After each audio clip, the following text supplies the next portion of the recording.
ইনস্টাগ্রামে কিভাবে online of করে বা ইনস্টাগ্রামে অনলাইনে থেকেও কিভাবে অফলাইন দেখানো যায় সেটা আজকের এই ভিডিওতে শিখিয়ে দেবো। তো সর্বপ্রথম তুমি কি করবে, ইনস্টাগ্রাম অ্যাপটা ওপেন করবে। তো নিচে দেখো কর্নারে ছোট্ট একটা প্রোফাইল পিকচার রয়েছে, এখানে ক্লিক করবে। ক্লিক করলে একদম ওপরে ডান দিকে কর্নারে 3 লাইন পাবে, এখানে ক্লিক করবে। ক্লিক করলে কিন্তু এখানে অনেকগুলো অপশন তোমরা পেয়ে যাবে। তো দেখো নিচের দিকে একটা অপশন রয়েছে যেটার নাম হচ্ছে মেসেজেস অ্যান্ড স্টোরি রিপ্লাইস নামে।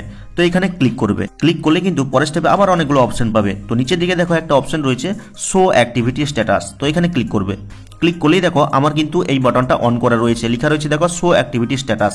এর মানে হচ্ছে আমি ইনস্টাগ্রামে এলেই কিন্তু আমার ফ্রেন্ডসরা বুঝতে পারবে যে আমি ইনস্টাগ্রামে অনলাইনে রয়েছি বা ঠিক কতক্ষণ আগে অ্যাক্টিভ ছিলাম সেগুলো কিন্তু শো করবে। তো তোমরা যদি সেটা বন্ধ করতে চাও তাহলে এই বাটনটাকে জাস্ট অফ করে দিবে। অফ করে দিলেই কিন্তু এরপর থেকে তুমি সারাদিন ইনস্টাগ্রামে অনলাইনে থাকো, কেউ কিন্তু বুঝতে পারবে না যে তুমি ইনস্টাগ্রামে অনলাইন রয়েছো। এইভাবে কিন্তু খুব সহজে ছোট একটা সেটিংসের মাধ্যমে তোমার ইনস্টাগ্রামের অনলাইন স্ট্যাটাসকে বা অ্যাক্টিভ স্ট্যাটাসকে অফ করা যায়। তো তোমরা যদি এই সেটিংসটা খুঁজেও না পাও তাহলে আর একটা সহজ পদ্ধতি দেখিয়ে দিচ্ছি। তোমরা কি করবে, কর্নারের এই 3 লাইনে ক্লিক করবে। ক্লিক করার পরেই কিন্তু ওপরে একটা সার্চ বার পেয়ে যাবে। এখানে এসে সার্চ করবে শো একটি এতটা লিখবে, দেখতে পেয়ে যাবে কিন্তু শো অ্যাক্টিভিটি স্ট্যাটাস।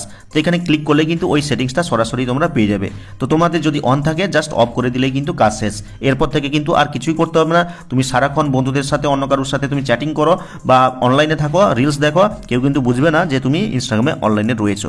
তো ভিডিওটা ভালো লাগলে লাইক করে চ্যানেলটিকে সাবস্ক্রাইব করবে, কমেন্ট করে জানাবে কেমন হলো আজকের এই ভিডিওটা। তো দেখা হচ্ছে পরবর্তী কোনো এই ধরনের হেল্পফুল ভিডিওর সাথে।